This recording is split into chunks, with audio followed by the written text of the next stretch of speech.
పెళ్ళైనా పండగైనా వేడుక ఏదైనా పట్టుచీరల ప్రత్యేక వేదిక వారాహి సిల్క్స్.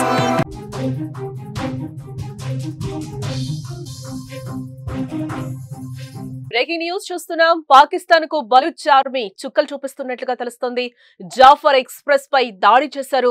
క్వెటా నుంచి పెషావర్ వెళ్తున్న జాఫర్ ఎక్స్ప్రెస్ పట్టాల మధ్య ఐఈడీ బాంబు పేల్చింది బలూచ్ ఆర్మీ.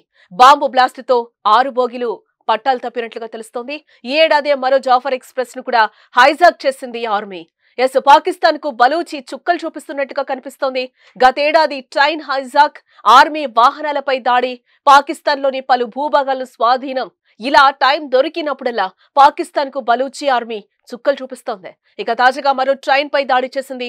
ఉగ్రవాదులు రైలు మార్గాన్ని లక్ష్యంగా బలూచి సింధ్ ప్రావిన్స్ లోని జకోబాబాద్ సమీపంలో రైల్వే ట్రాక్ పై శక్తివంతమైన బాంబు పేలింది. ఈ ఘటనలో అటుగా వెళ్తున్న జాఫర్ ఎక్స్ప్రెస్ రైలుకు చెందిన 6 బోగీలు పట్టాలు తప్పాయి. ఈ విషయాన్ని స్థానిక మీడియా వర్గాలు వెల్లడించాయి. క్వెటా నుంచి పెషావర్ కు ప్రయాణిస్తున్న జాఫర్ ఎక్స్ప్రెస్ రైలు జకోబాబాద్ వద్దకు చేరుకున్న సమయంలో ఈ పేలుడు సంభవించినట్లుగా తెలుస్తోంది.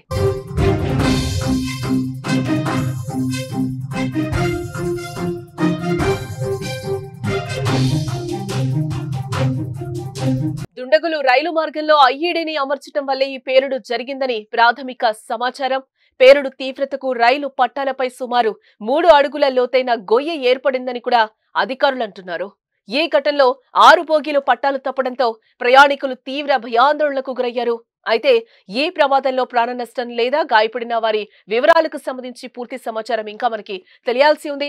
సహాయక బృందాలు ఘటనా స్థలానికి చేరుకుని సహాయక చర్యలైతే చేపట్టాయి. కాగా జాఫర్ ఎక్స్ప్రెస్ రైలు గతంలోనూ దాడులకు గురైన విషయం తెలిసిందే. ఈ ఏడాది మార్చి నెలలో పాకిస్తాన్లోని వేర్పాటువాద బలూచ్ మిలిటెంట్లు ఇదే రైలును హైజాక్ చేసి వందలాది మంది ప్రయాణికులను బందీలుగా పెట్టుకున్నారు. వారిని రక్షించేందుకు వెళ్లిన పాక్ భద్రతా సిబ్బందిని కూడా మిలిటెంట్లు హతమార్చారు. అనంతరం పాక్ భద్రతా దళాలు ప్రత్యేక ఆపరేషన్ నిర్వహించి బందీలను విడిపించాయి.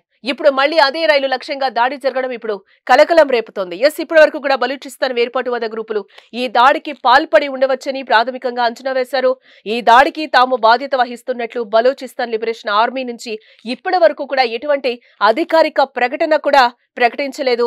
బలూచిస్తాన్ ప్రావిన్స్ లో రైల్వే మౌలిక సదుపాయాలు, భద్రతా సిబ్బందిపై బిఎల్ఏ తరచూ దాడులకు పాల్పడుతూ వస్తున్న విషయం మనకు తెలిసిందే.